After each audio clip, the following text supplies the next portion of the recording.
just so danged happy to be here with you fine folks. Good afternoon, friends. You know, this is the kind of afternoon that we all live and dream for. We've been talking about baseball bats, and we've got banjos. And we've got good working people. We've got state workers here. Raise your hand and clap for them. You're not forgotten about in the halls of this Capitol. You are not forgotten about. There are many of us who know how important you are, and we will work our fingers to the bone to protect your rights. Well, thank you. Thank you. You know, about a month ago, we weren't thinking much about why we're here today because we were just worried about how the Republicans that took over the Congress were going to cut, where they were going to cut. And we've got a young senator from the Commonwealth of Kentucky now that replaced Jim Bunning. My goodness, we didn't think it could get any worse, did we? But here he is talking about doing away with the Department of Education. We can save money. What a traitor. Doing away with the Department of Energy. Could care less about our environment.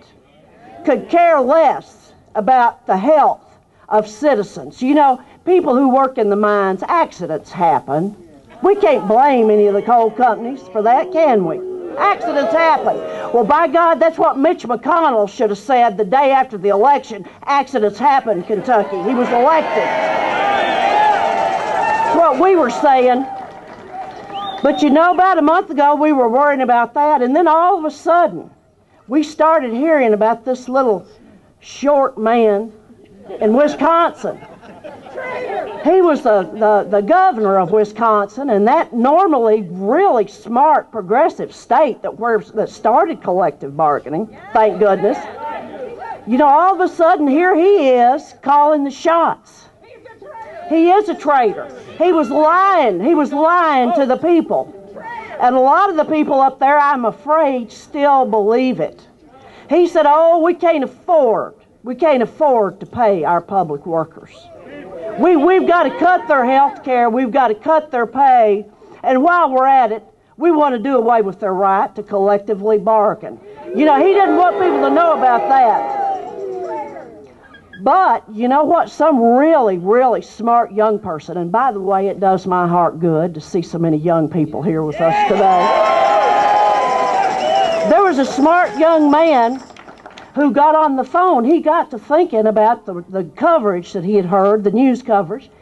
And a lot of those strong, courageous Democrat senators from Wisconsin had left the state because they didn't want to be a part of it.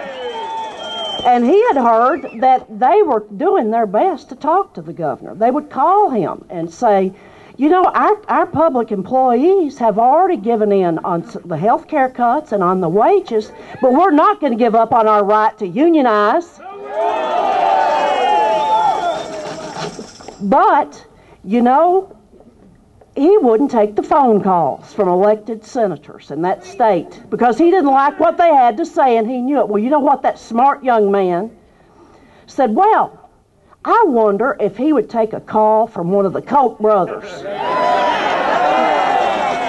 And sure enough, he called up and said, I'd like to speak to the governor. This is Bill Koch. I think that was his name. One of them. Those Koch brothers are all alike. David Koch. Well, we heard the governor take that phone call, and they were just having such a good time laughing and talking about he was the domino, and that was going to spread, that virus was going to spread around the state with around the United States with these other Republican governors. Oh, they were having a big old time, weren't they? Just chatting and carrying on. And the Koch brother said, well, you know what? You might think about getting some people in there where all those union workers are and all those people who support, get some goons in there. It's what they wanted to do. And, of course, rather than saying, oh, my goodness, I would never consider doing that, the governor said, well, we're going to see how it happens before we do, how things work out before we do anything else. Well, friends, when that conversation went nationwide, we proved that he was a big liar. It's not about money, about budgets. It's about breaking the back of the working man and the working woman. They've come after the working people. They want to do away with the middle class that the unions brought to us, the weekends and the middle class. Thank you, union workers. Thank you.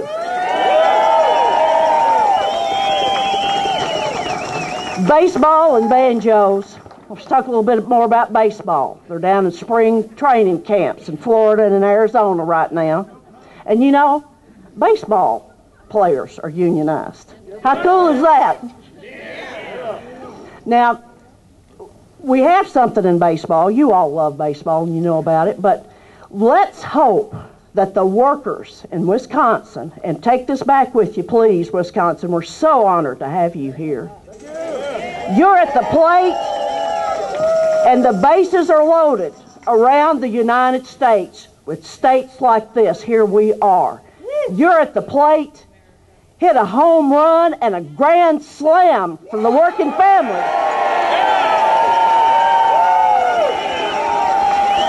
And let's always remember, in the words of that great organizer, Mother Jones, pray for the dead.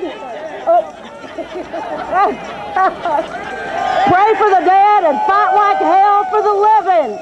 Thank you. Thank you.